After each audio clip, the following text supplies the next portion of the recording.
So first question is, what are your long-term plans on reselling? So long-term plans, I'm kind of moved into my long-term plans already. So initially for beginners, and this is true for myself as well, this is how I approached it too, that's why I recommend it to other people this way, is I kind of started in like coupon, cashback, and a little bit of liquidation here and there, right? And then I slowly moved into more of the scalable businesses with Amazon. So you're talking about like a little bit of liquidation selling on Amazon, books, some retail website sourcing with software that way, as well as wholesale, right? That's really my end game, hopping into wholesale, but I still do books, I still do retail website sourcing a lot, and I still source a lot of liquidation here and there and some cashback and coupon here and there to resell on sites like Poshmark, eBay, and Mercari. So that's really my main goal. I don't really see it changing too much. It's definitely going to change, and I'll talk about that here in a second.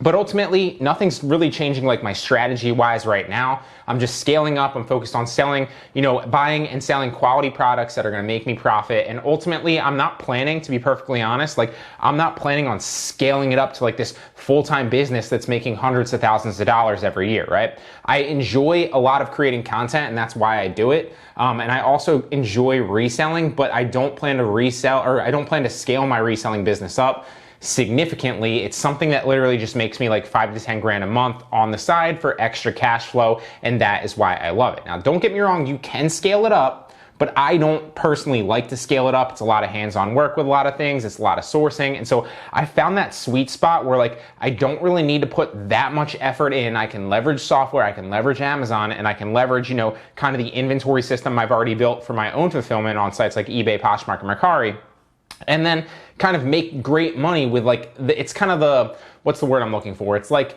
the law of diminishing returns, right? Now, I'm not saying it's that way, but I'm just saying like I've found that sweet spot where I don't need to put that much energy or effort into it, but I'm making decent money and cash flow doing it every single month. So right now, currently, just to recap, I'm doing a little bit of coupon, a little bit of cashback sourcing to get quality products if I find them. I'm doing liquidation sourcing to, buy quality inventory in bulk, super cheap, and then just being patient, right? And listing it on eBay, Poshmark, Mercari, and letting it sell, and then recouping my profits, reinvesting that profits, scaling it into more inventory and stuff like that. So that's my own fulfillment. That's half of my business. And then the other half, I'm doing it more scalable on Amazon, right? So that's books a lot, especially right now, in textbook season and moving into Q4, and then obviously the other textbook season coming on the back end of Q4. It's a great time to get into books. I'm also doing retail website sourcing with Source Mogul, and I'm also scaling a lot of wholesale products.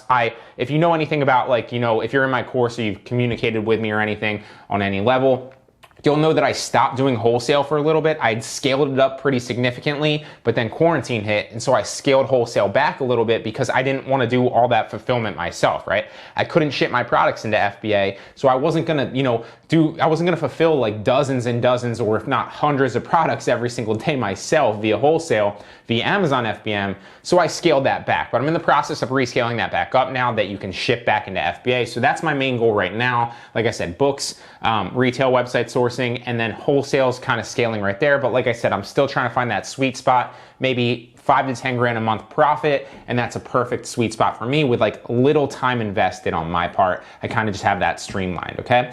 Now, I would be, it would be irresponsible because I know of me to assume that things won't change, right? So I see those business models pretty much staying here for, the foreseeable future and a long time.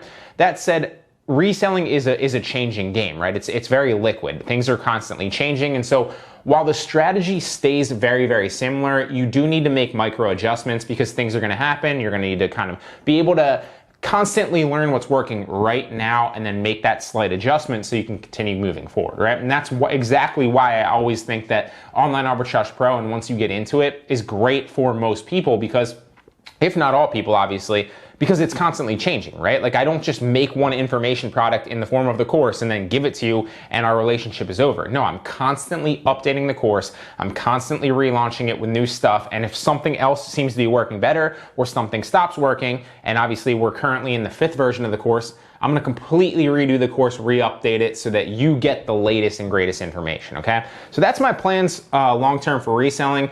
I just plan on, continuing what I'm doing while kind of keeping one eye and ear open to like what's working and what's changing slightly and making those micro adjustments. And then realistically, I plan on scaling wholesale up the most. It's the most scalable in my opinion because you can leverage Amazon FBA, you can leverage software to source, and you can leverage a lot of wholesale companies to ship into FBA for you. So it's really hands-off. Once you get your cash flow going and you start doing it well, it's really, really hands-off. You just have to focus on sourcing good inventory, not information, sourcing inventory, and building relationships with new wholesale suppliers. So it's a great way to do it. So that's my plan long-term for reselling. Great question. Next question is, what are your thoughts on pirate ship for eBay, and are there any savings compared to USPS? Shipping discounts through eBay, are they pretty much the same in terms of pricing? So my thoughts on pirate ship are definitely use it. It's going to basically outline the differences and the discrepancies in pricing depending on which shipping option you go with, and it's going to outline all those shipping options and make it super easy for you to pick the cheapest option. So definitely use pirate ship, Charles. Highly recommend that you do that. Don't just, you can, and you get decent deals through eBay, but I would recommend going through pirate ship and just making sure it's super easy to use. And like I said, even if it saves you a couple dollars here and there on some items, that's going to really increase your profit margins and help you reinvest that money back in your business for more quality inventory, and then you'll be able to scale exponentially faster doing it. So it might seem like little kind of profits here and there. Worth it, do it, highly recommend it. Next question is, how do rebate checks work? I don't live in the US, and Rebate Key will only allow me to link my PayPal account after one check sent. Can I send it to my prep center? Can they use it? So that's a great question, Susanna. So in this aspect, when you're outside the US and you're doing it with Rebate Key, like you said, the benefit of that is they'll send it to your PayPal. So you don't have to be in the US. Although, like you did allude to, you do need to get that first check sent to you. So my recommendation there is find an address, right? Find a name, and then get the check, the very first check, sent to a random name, a random address that obviously you know of, right? You can network with somebody in the group if you want to send the check to them. That's totally fine. There's a number of things to do it, but figure out an address, get your check sent to that address.